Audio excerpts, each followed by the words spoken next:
नमस्कार. हे बघा आपल्या घरात आपल्या मुलींच्या किंवा मुलांच्या खूप पॅन्टी पडून राहतात कारण त्यांच्या चैन बिघडलेल्या असतात.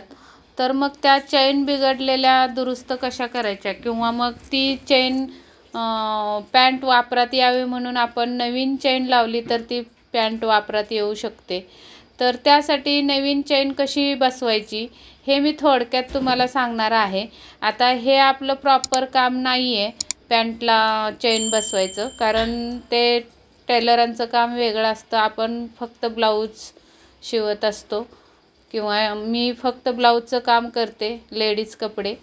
तर या आपण पॅन्टी तयारच घेतलेल्या असतात मुलींना. तर माझ्या मुलीची ही पॅन्ट आहे आणि त्याची चैन बिघडल्यामुळे ती पॅन्ट वापरात येत नव्हती. तर मग नवीन चैन बसवायचा प्रयत्न करते मी किंवा तिला चैन बसवून देणार आहे. तर सुरुवातीला आपल्याला ती जुनी चैन उसवून काढायची, पूर्ण नेपापट्टीपासून पूर्ण उसवून काढायचे आणि दुसरी चैन बसवून द्यायची. तर ती कशी बसवायची तर या पद्धतीने बसवायची आहे. तर आपल्याला या टिपा पण मारायच्या असतात. खूप झंझटीचं काम असतं, चैन बसवायला व्यवस्थित जमत नाही. तर एक सोप्यात सोपी पद्धत मी तुम्हाला चैन बसवण्याची दाखवणार आहे. तर व्हिडिओ स्किप न करता पूर्ण बघा. तर या पद्धतीने आपल्याला पूर्ण ही चैन बसवून घ्यायची. तर बघा कशी बसवणार आहे.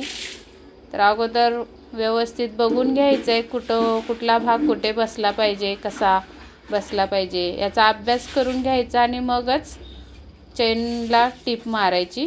कारण हे प्रॉपर काम आपलं नसल्यामुळे काय होतं, चूकभूल होते आणि उलटी सुलटी लागून जाती. तर दाब पण आपल्याला चैन बसवण्याचा लागतो. तर तसा एक दाब असेल तर एकदम छान बसते चैन. तर माझा हा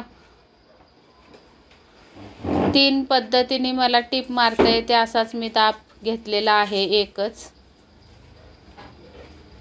2 in 1 म्हणतात त्याला, तसं दाब आहे. 3 in 1 आहे. 3 प्रकारे म्हणजे चैनसुद्धा बसू शकते, आपला पायपिंग दोरी पायपिंग करता येते या दाबाने व्यवस्थित, आणि नेहमीची स्टिचिंग पण करता येते मध्ये सुई ठेवल्या तर. अशा पद्धतीचा मी एकच दाब घेतलेला आहे आणि तो फक्त स्क्रूने ॲडजस्ट केला की व्यवस्थित टिपा मारता येतात. तर मी चैनच्या साईडचा दाब लावून घेतलेला आहे आणि अगोदर जे मध्ये पट्टी निघाली होती आपली ती जोडून घेणार आहे चैनला. बरोबर जिथल्या तिथे व्यवस्थित बघून घ्यायचं आहे.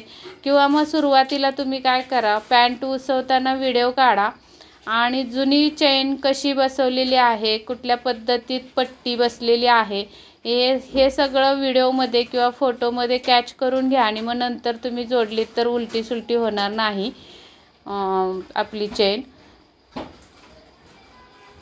तर हे कापड जरा वेगळं असल्यामुळे कसं मऊ आणि ताणलं जाणारं कापड आहे पॅन्टचं, त्यामुळे टाका लवकर बसत नाही. याच्यासाठी दुसऱ्या नंबरची सुई लागते, पण ती माझ्याकडे आता अवेलेबल नसल्यामुळे मी याच सुईवर काम चालवले.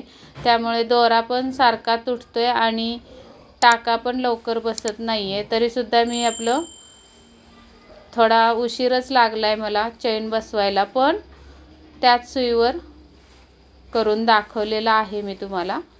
अशा पद्धतीने मी एका साईडची चैन बसवून घेतलेली आहे. म्हणजे अगोदर त्या पट्टीला टीप मारून घेतली. खरं तर ते चैन मधोमध ठेवून दोन्ही वरचा पाठचा भाग घेऊन टीप मारायची असते, पण आपल्याला ते एवढं प्रॉपर जमणार नाही. म्हणून अगोदर मी पट्टीला चैन जोडून घेतली, नंतर मग पॅन्टचा भाग वरती जोडलेला आहे. आणि आता राहिलेला दुसरा भाग पण चैनला असाच जोडून घ्यायचा आहे. दुसऱ्या भागासाठी दुसऱ्या बाजूचा मी दाब लावलेला आहे आणि त्यानंतर आपल्याला इथे शेवटी जो असतो खाली एकदम चैनच्या खाली तिथे त्रिकोण आकारामध्ये टीप मारायची असते, तिन्ही पट्ट्या धरून एकावर एक. अशा पद्धतीने हा त्रिकोण पूर्ण करून घेणार आहे मी.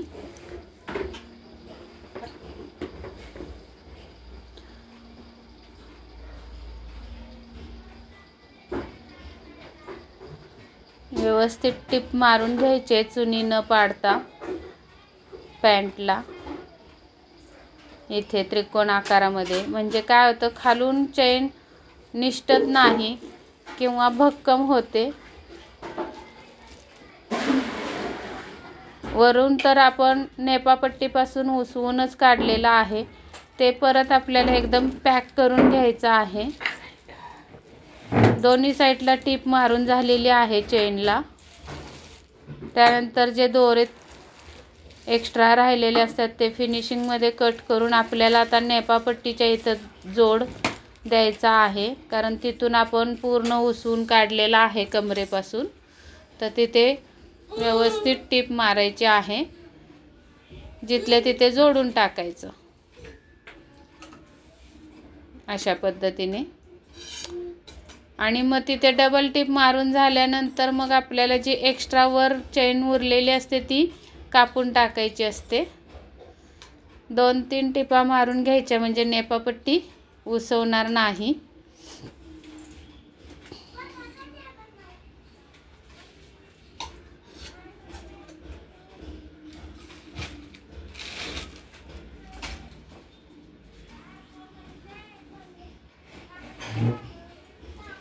दोन 3 टिपा मारून भक्कम करून घ्यायचंय म्हणजे तिथून उसवली जाणार नाही पॅन्ट.